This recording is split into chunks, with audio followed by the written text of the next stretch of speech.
So Congress party 100 రోజుల్లో అసలు ఏం చేయలేదు, బీఆర్ఎస్కి కాంగ్రెస్ పార్టీకి తేడా లేదు అంటున్నారు. కానీ ఈ 100 రోజుల మా పనితీరుగా మీదే రెఫరెండంగానే ఎలక్షన్స్కి వెళ్తున్నాము అని ముఖ్యమంత్రి గారు చెప్తున్నారు. అధికార పార్టీగా వారికి ఉండేటువంటి అడ్వాంటేజెస్ కొన్ని ఉంటాయి. నువ్వు మొన్న ఇల్లుకు దరఖాస్తు పెట్టుకున్నావా, ఇల్లు రావాలంటే మాకే ఓటే అని బెదిరించడానికి వాళ్ళకి ఒక స్కోప్ ఉంటుంది. నువ్వు రేషన్ కార్డుకు దరఖాస్తు పెట్టుకున్నావా, రేషన్ కార్డు ఇవ్వాలంటే నాకే ఓటేయమని బెదిరిస్తారు. కానీ ఈ ఎన్నికల్ని ఓ రేషన్ కార్డు కోసమో ఇల్లు కోసమో జరుగుతున్న ఎన్నికలుగా ప్రజలు భావిస్తలేరు. గల్లీలో ఎవడున్నా జరగని ఢిల్లీలో మోడీ ఉండాలి రాబోయే అనేటువంటి మాట కూరగాయల మార్కెట్ దగ్గర నుంచి మొదలుకుంటే ఇస్రో సైంటిస్టుల దాకా మాట్లాడుకుంటున్నటువంటి మాట. సో ప్రజల mood of the nation is already decided. I hope దాంట్లో ఏం డౌట్ లేదని నేను అనుకుంటున్నాను. రాష్ట్ర ప్రభుత్వం గురించి మాట్లాడాలి అంటే ఎన్ని రోజులు ఉంటుంది అనుకుంటున్నారు?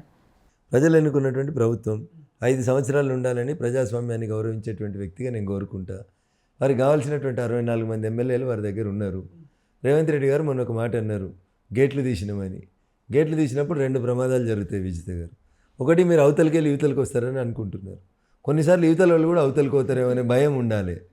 అది మీరు కంట్రోల్ చేసుకుంటే 64 మంది ఎమ్మెల్యేలు మీ వాళ్ళు మీ దగ్గర ఉంటే మీరు 5 ఏళ్ళు ఉంటారు. మీరు బీఫామ్ ఇచ్చి మీరు గెలిపించుకున్న మీ ఎమ్మెల్యేలు తలుగు తెగిపోయింది, బర్రె బయటికి పోయిందంటే దానికి ఎవడేం చేస్తాడు? ఏం చేయలేం. గేటు తీసినావు, ఇటు పోవచ్చు అటు రావచ్చు. వాళ్ళు విచక్షణతో ఉంటే నువ్వు అదృష్టవంతునివి. వాళ్ళు విచక్షణ కోల్పోయినారు అనుకోండి, దానికి మీరు నేనేమేం చేస్తాం? గేటు తీసిరే నువ్వు చేసిన తప్పు. గేట్లు ఉన్న 64 మందిని మంచిగా చూసుకుంటే పక్కింటి వాళ్ళు ఎందుకు, పక్క పార్టీ వాడు ఎందుకు నీకు?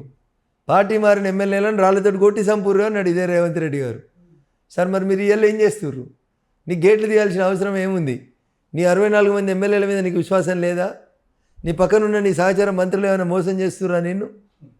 దినదిన గండం 100 ఏళ్ళ ఆయుష్గా బతుకుతున్నావా రేవంత్ అన్న? ఇది మంచి పద్ధతి కాదు, ఆలోచించు అని చెప్తున్నా. బీఆర్ఎస్ నాయకులు, బీజేపీ నాయకులు చాలా సందర్భాల్లో ఇదే చెప్తున్నారు పదే ఈ ప్రభుత్వం ఎక్కువ రోజులు ఉండదు, పడిపోద్ది. అండ్ లక్ష్మణ్ గారు అయితే పార్లమెంట్ ఎలక్షన్స్ తర్వాత డబుల్ ఇంజన్ సర్కార్ ఇవన్నీ మాట్లాడుతున్న పరిస్థితులు. అంటే ఏ విధంగా అర్థం చేసుకోవాలి వాటిని? ఏ రాజకీయ పార్టీ అయినా తను ఎదగాలని, తను బతకాలని రకరకాలైనటువంటి వ్యూహాలు ఎత్తుగడలు చేస్తుంటారు. దాంట్లో భాగంగా రకరకాలైనటువంటి మాటలు మాట్లాడుతూ ఉంటారు. మీరు చెప్పిన 8 మంది ఎమ్మెల్యేలు ఉన్న మేము ఎట్లా అధికారంలోకి వస్తాం? రాము. కానీ లక్ష్మణ్ గారు వయసు రీత్యా రేవంత్ రెడ్డి గారి కంటే పెద్దవారు కాబట్టి వారు చెప్పిన మాట ఏందని నేను మీకు చెప్తాను. మీడియా తను ఇష్టం ఉన్నట్టు ఇంటర్ప్రిట్ చేసుకుంది.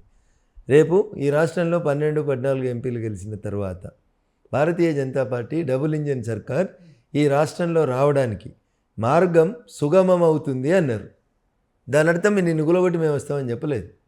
14 మంది ఎంపీలు గెలిచిన తర్వాత 14 × 7 అంటే మాకు వచ్చేటువంటి ఎంపీల సంఖ్య దాదాపు 90 దాకా పోతుంది. అట్లా మార్గం సుగమం అవుతుంది అన్నారు. ఇంకొక మెట్టు ముందుకు పోతున్నాం మనం అధికారానికి దగ్గర. కానీ వారు చెప్పినటువంటి మాటకు అర్థం తప్ప రేపే రేవంత్ రెడ్డిని గుంజేయరి మనం అధికారంలోకి వస్తామనే ఆలోచన మాకు లేదు. అట్లాంటి తప్పు పని చేయాల్సిన అవసరం మాకు అంతకంటే లేదు.